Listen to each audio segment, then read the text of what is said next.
देवी चित्रलेखा और संत रामपाल जी महाराज के बीच में आज हम लेकर आए हैं आपके सामने आध्यात्मिक ज्ञान चर्चा। ज्ञान चर्चा कुछ प्रश्नों पर आधारित होगी। ज्ञान चर्चा शुरू करने से पहले हम इनका परिचय आपसे करा देते हैं। देवी चित्रलेखा श्रीमद् भागवत कथा करती हैं, जो कि मूलतः पलवल से हैं। इनका जन्म 1997 में हुआ था और ये एक ब्राह्मण परिवार से ताल्लुक़ रखती हैं। और अब हम आपके सामने परिचय कराते संत रामपाल जी महाराज का।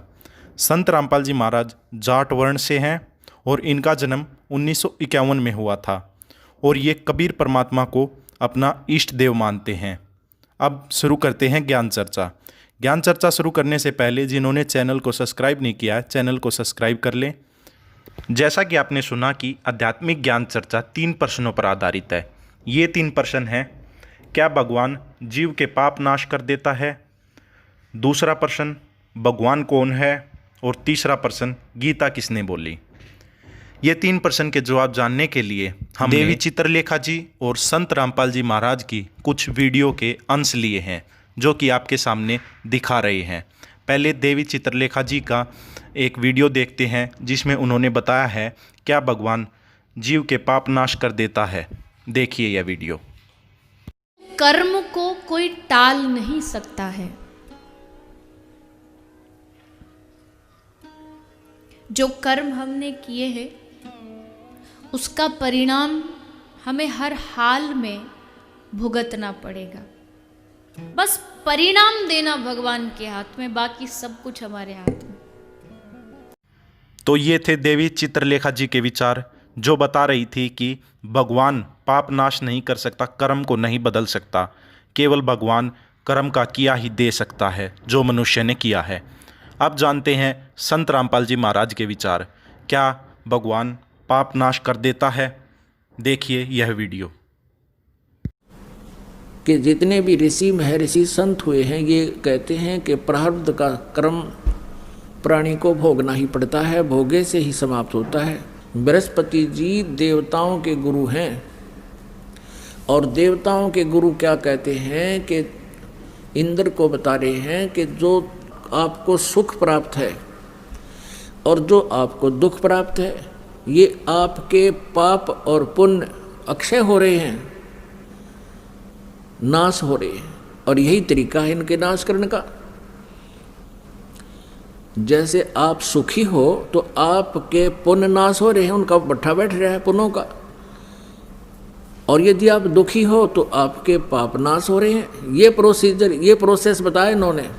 लेकिन ये है इनका अपना लोक वेद, न ये वेदों का ज्ञान है और न ही ये कोई और अन्य किसी जिसने परमात्मा प्राप्ति की है उस महापुरुष का विधान है।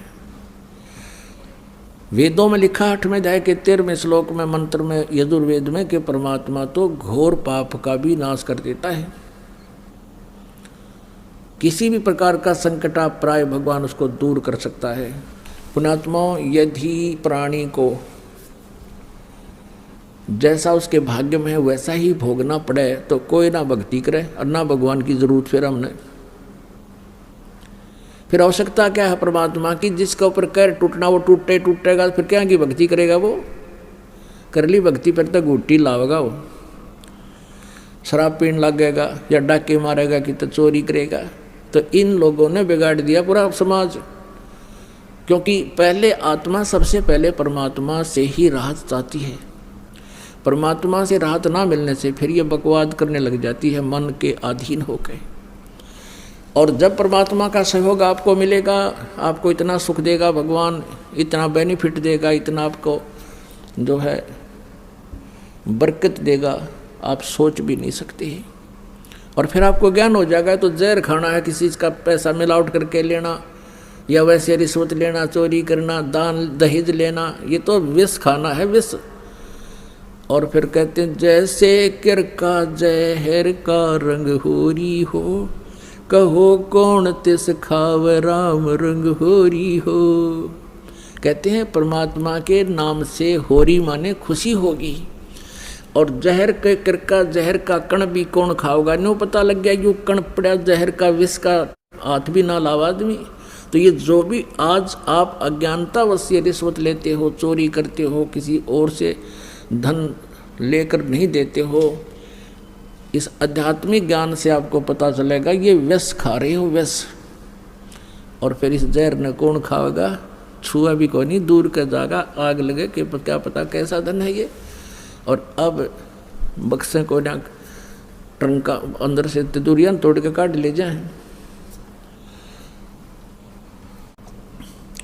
अब देखो पीछे पंजाब प्रांत में उग्रवाद फैल गया था, युवा बच्चे किसी के भ्रमित किए हुए अपराधी बन गए थे। फिर भारत सरकार ने उनसे कहा था, भाई जिसने जो भी अपराध कर लिया सो कर लिया, अब जो भी व्यक्ति अपने पिछले आगे कोई अपराध ना करने की प्रतिज्ञा करेगा और मुख्य धारा में आ जाएगा तो उसके सारे मुकदमे वापस ले लिए जाएंगे। और ऐसा ही हुआ था। और उसके बाद देखो कैसी शांति होगी। तो इसकी किसी आधार से भी थ्योरी ठीक नहीं। ये कहता है कि यदि कोई राजा अपराधी का अपराध अक्षमा कर दे तो कोई नहीं डरे, दूने पाप करेंगे। देखो आध्यात्मिक मार्ग ऐसा ही है। अनजानपने में जिससे जो गलतियां होगी वो उन बच्चों जैसी थी जो उग्रवाद में शामिल हो गए थे अनजानपने में, और फिर उनको उसका पता लग गया कि तो गलत काम हो गया, वो मुख्य धारा में आ गए, फिर शांति होगी, वो फिर सभ्य समाज में आ गए और सभ्य बन गए। इसी प्रकार हम सभी अज्ञानतावश जो भी पाप कर लिया, किसी ने मांस खा लिया, चोरी कर ली, जारी कर दी, कोई और गलतियां होगी, वो अज्ञानता से और किसी के कुसंग से होगी। अब हम फिर मुख्य धारा में आ जाएंगे, भगवान हमारे सारे मुकदमे वापस ले लेगा। जब ही सतनाम हृदय धरो भयो पाप को नासे, जैसे चिंगारी अग्नि की भाई पड़े पुराने घासे। और ये तो इसका प्रैक्टिकल ये भी झूठा हो गया इस संसारिक दृष्टिकोण से जिसने इसने उदाहरण दिया। और अब वेद फेल करेंगे इनकी अज्ञानियों की थ्योरी को। वेद बताते हैं कि परमात्मा घोर पाप का भी नाश कर देता है, ये देखिएगा ये जरूर। और इसको इस अनुवाद भी इस दानंद जी ने कर रखा है। इसने प्रकाशक है सार्वदेशिक कार्य प्रतिनिधि सभा 2/5 महर्षि सिद्धांत भवन रामलीला मैदान नई दिल्ली से। मुद्रक ये Prince offset printers 1510 Pataudi house Daryaganj नई दिल्ली से। और महर्षि दानंद सरस्वती कृत इसका अनुवाद किया इसने। ये he is not writer of the Vedas, ये वेदों का लेखक नहीं है, वेदों का अनुवाद करता है महर्षि दानंद ओनली। अनुवाद में भी इसने ये देखिएगा 8वें अध्याय का 13वां मंत्र, ये है अध्याय 8 यजुर्वेद 8वां अध्याय 241 पृष्ठ पे। यहाँ पर है ये 13वां मंत्र और इसका अनुवाद इन्होंने किया है यहाँ पर 242 पृष्ठ पे। यजुर्वेद ये 242 पृष्ठ पे ये अर्थ है, हे सब के उपकार करने वाले मित्र आप। ये मित्र का अर्थ इसने उलझाने के लिए लिखा या परमेश्वर के लिए है। इसने सत्यार्थ प्रकाश में खुद कहा है प्रथम अध्याय में कि सबका सबसे हितकारी होने के कारण, हितैषी होने के कारण परमेश्वर का नाम मित्र है। तो हम यहाँ परमेश्वर कहेंगे, हे सब के उपकार करने वाले परमेश्वर, दान देने वाले के अपराध के विनाश करने वाले हो। यानी जो दान देता है उसके प्रारब्ध में जो पाप हैं उनका नाश कर देते हो। यानी कुछ ऐसे पाप हैं जो दान से नष्ट होते हैं, कुछ ऐसे पाप हैं जो अपनी सेवा से साफ होते हैं, कुछ ऐसे पाप हैं स्वाध्याय से साफ होते हैं, नाश होते हैं, कुछ ऐसे पाप हैं जो सतनाम से ही, जो किसी से भी ना हो फिर सतनाम से होते हैं। तो यहाँ लिखा है कि दान देने वाले के अपराध के विनाश करने वाले हो। वेद बता रहे हैं भगवान की महिमा। साधारण मनुष्यों के किए हुए अपराध, एनस्य मन अपराध के विनाश करने वाले हो, अक्षमा करने वाले हो। और पिता के किए हुए विरोध आचरण के अच्छे प्रकार हरने वाले हो, नाश करने वाले हो। क्योंकि एवज न माने नाश करना, और आत्म करते से अपने किए हुए एनस्य माने पाप के एवज न माने दूर करने वाले हो, नाश करने वाले हो। एवज न माने विनाश करने वाले हो। एनस्य अधर्म के यानी घोर पाप के नाश करने हारे हो। और हो जानता हुआ मैं कुछ भी अधर्म आचरण किया करता हूँ वा करूँ। ओह, वे तो कहते पहले जो कर चुके और अब कर रहा हूँ और आगे भी जो करूँगा, अनजानपने में तो जो कुछ भी किया करता हूँ करूँ, उस सब का एनस माने पाप का, दुष्ट आचरण नहीं, एनस से हम ही सब कुछ पढ़ सकते हैं, इसको भी पढ़ सकते हैं संस्कृत को, क्योंकि नागरी लिपि है। एनस से माने पाप है, तो कहते हैं उस सर्व से माने सब, एनस से माने पाप के, अवैधनम माने नाश करने वाले आप हैं। परमात्मा कहा करते थे, गुरु बिन वेद पढ़े जो प्राणी, समझ न सार रहे अज्ञानी। अपने आत्माओं, ना तो व्यास जी को ज्ञान, ना ब्रह्मा जी को ज्ञान वेदों का, नहीं तो ये भाषा कैसे कहता। जो शुक्राचार्य जी कह रहे हैं कि मैंने ब्रह्मा जी से सुना था कि कोई भी पाप कर्म का नाश, प्रारब्ध का नाश नहीं कर सकता, जो दुख है वो भोगना पड़ेगा। और ना बृहस्पति जी को ज्ञान। ये थे संत रामपाल जी महाराज के विचार, जिन्होंने वेदों से प्रमाण के साथ बताया कि भगवान साधक के पाप नाश कर सकता है, साधक के कर्म बदल सकता है। अब हम अपने दूसरे प्रश्न पर आते हैं और जानते हैं देवी चित्रलेखा जी से कि भगवान कौन है। किसी ने सच कहा है, हमारे जो गुरु होते हैं वो बताते हैं, माला जप करो, इतने नाम जप करो, इतना हरे कृष्णा जाप करो। हर नाम भगवान का हमें तारता नहीं है, लेकिन नाम जपते जपते जपते जपते जपते कभी कोई ऐसा दिन आता है जब एक कृष्ण हमारे दिल से निकलता है, और वो एक दिल से निकला हुआ कृष्ण नाम ही हमें भगवान तक पहुंचा देता है। बस देरी है तो एक उस कृष्ण नाम को दिल से निकलने की। जिस दिन वो निकल गया, उस दिन भगवान हमारे सामने होंगे।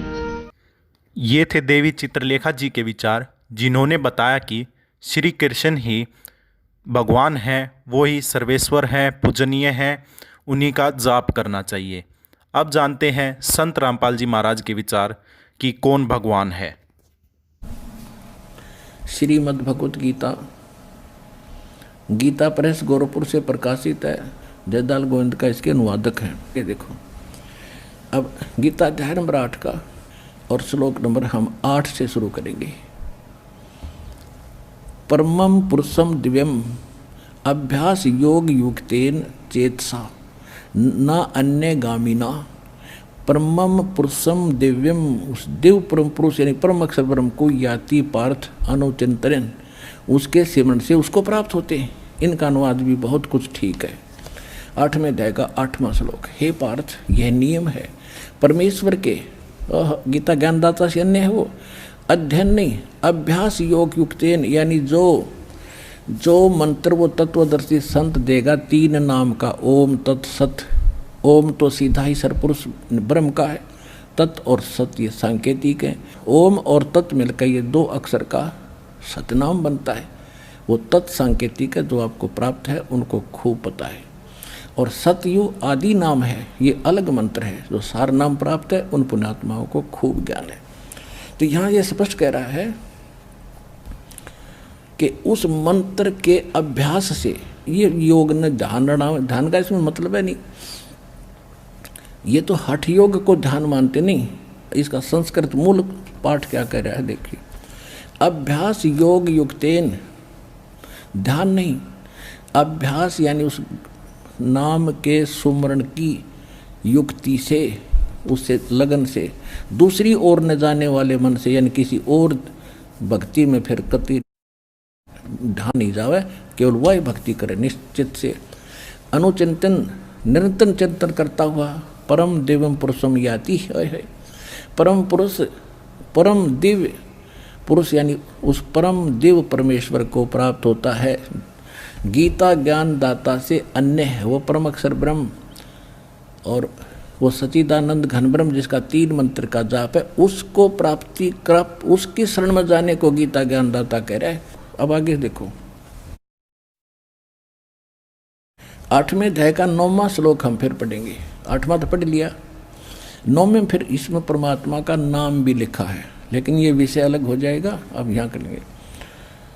जो कवि हम सर्वे कर दिया, कवि ये लिखना था, जो कबीर देव है अनादि, सबके नियंत्रता, सूक्ष्म से भी अति सूक्ष्म, सबके धारण पोषण करने वाले, अचिंत स्वरूप और सूर्य के सदृश चेतन। अब देखो, हे निराकार बताओ भगवान ने, और इसमें लिखा हो तो सूर्य जैसा है, सूर्य का निराकार है, तो ऐसे परमात्मा सौ प्रकाशित तो उसका शरीर सूर्य के सदृश नित्य चेतन प्रकाश, अविद्या से अति परे, सच्चिदानंद घन परमेश्वर का जो श्रवण करता है। 9वां हो लिया, 10वां पढ़ेंगे।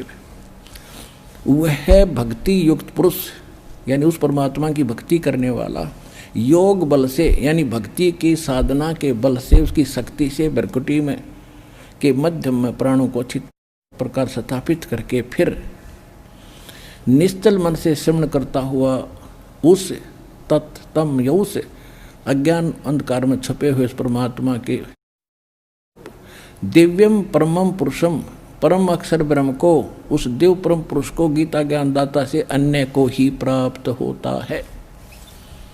आ गया समझ में? है। अब ये किसके शरण में जाने को कह रहा गीता ज्ञान दाता? कि उस परम अक्षर ब्रह्म की शरण में जा। और वो परम अक्षर ब्रह्म कौन है? अनंत कोट ब्रह्मांड का एक रति नहीं भारे, सतगुरु पुरुष कबीर हैं ये कुल के सृजनहारे।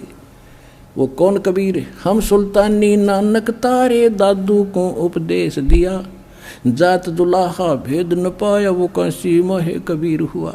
ही is God, Kabir is the weaver name of God. वो कबीर दुलाहा है उस परमात्मा का नाम। ये थे संत रामपाल जी महाराज के विचार कि भगवान कौन है। अब हम अपने आध्यात्मिक ज्ञान चर्चा के आखिरी प्रश्न पर आते हैं, जो है गीता ज्ञान किसने बोला, और जानते हैं देवी चित्रलेखा जी के विचार। यानी भागवत क्या है? राधा रानी के स्वरूप पर ही कृष्ण रूप में अक्षरों से भागवत को सजाया गया। राधा और कृष्ण का मिश्रण ही श्रीमद् भागवत है।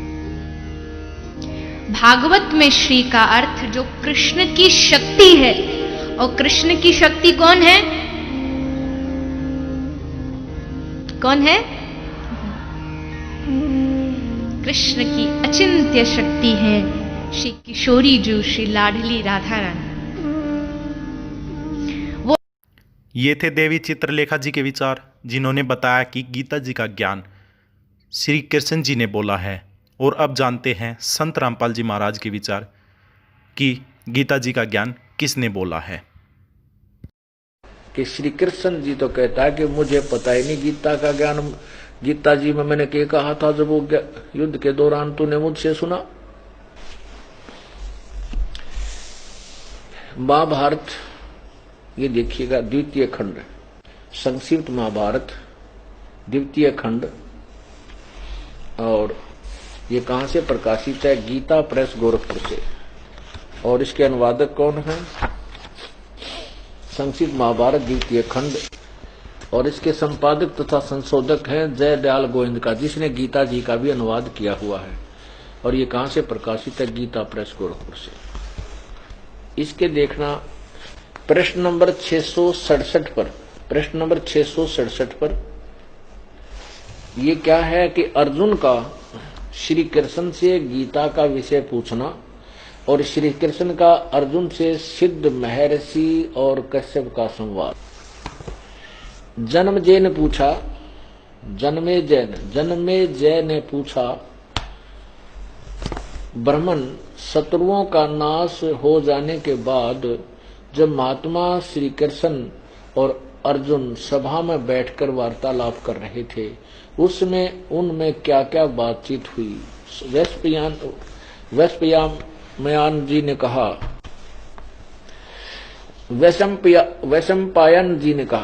वैशंपायन जी ने कहा, राजन, श्री कृष्ण के सहित अर्जुन ने जब अपने राज्य पर पूरा अधिकार प्राप्त कर लिया तो वे दिव्य सभा भवन में आनंद के साथ रहने लगे। एक दिन सौजनों से घिरे हुए वे दोनों मित्र स्वेच्छा से घूमते घूमते सभा मंडप के ऐसे भाग में पहुंचे जो स्वर्ग के समान सुंदर था। पांडुनंदन अर्जुन श्री कृष्ण के साथ रहकर बहुत प्रसन्न थे। उन्होंने एक बार उस रमणीय सभा की ओर दृष्टि डालकर भगवान से यह वचन कहा, देवकी नंदन, जब युद्ध का अवसर उपस्थित था उस समय मुझे आपके माध्यम का ज्ञान और ईश्वरीय स्वरूप का दर्शन हुआ था, किंतु केशव, आपने स्नेहवश पहले मुझे जो ज्ञान का उपदेश किया था वह सब इस समय बुद्धि के दोष से भूल गया है। इन विषयों को सुनने के लिए बारंबार मेरे मन में उत्कंठा होती है। इधर आप जल्दी ही द्वारका जाने वाले हैं, अतः पुनः वह सब विषय मुझे सुना दीजिए। वैशंपायन जी कहते हैं, अर्जुन के ऐसा कहने पर वक्ताओं में श्रेष्ठ महातेजस्वी भगवान श्री कृष्ण ने उन्हें गले से लगाकर इस प्रकार उत्तर दिया। श्री कृष्ण बोले, अर्जुन, उसमें मैंने तुम्हें अत्यंत गोपनीय विषय का श्रवण कराया था। अपने स्वरूप भूत धर्म सनातन पुरुषोत्तम तत्व का परिचय दिया था और नित्य लोकों का भी वर्णन किया था, किंतु तुमने जो अपनी नासमझी के कारण उस उपदेश को याद नहीं रखा, यह जानकर मुझे बड़ा खेद हुआ है। उन बातों को अब पूरा पूरा स्मरण होना संभव नहीं जान पड़ता। पांडुनंदन, निश्चय ही तुम बड़े श्रद्धाहीन हो, तुम्हारी बुद्धि अच्छी नहीं जान पड़ती। अब मेरे लिए उस उपदेश को ज्यों का त्यों दोहराना कठिन है, क्योंकि उस समय योग युक्त होकर मैंने परमात्म तत्व का वर्णन किया था। आज का समाज पढ़ा लिखा है और यह स्वयं निर्णय कर सकता है कौन सत्य है और कौन असत्य है। आज का आध्यात्मिक ज्ञान का निर्णय मैं आप पर छोड़ता हूँ कि आप सत्य का पता लगाएं। हमारा काम इतना था, हमने दोनों के विचार आपके सामने रखे। अब यह कार्य आपका है कि आप स्वयं निर्णय लें कि कौन आपके मानव जीवन के साथ खेल रहा है और कौन आपको सत्य ज्ञान प्रदान कर रहा है। धन्यवाद।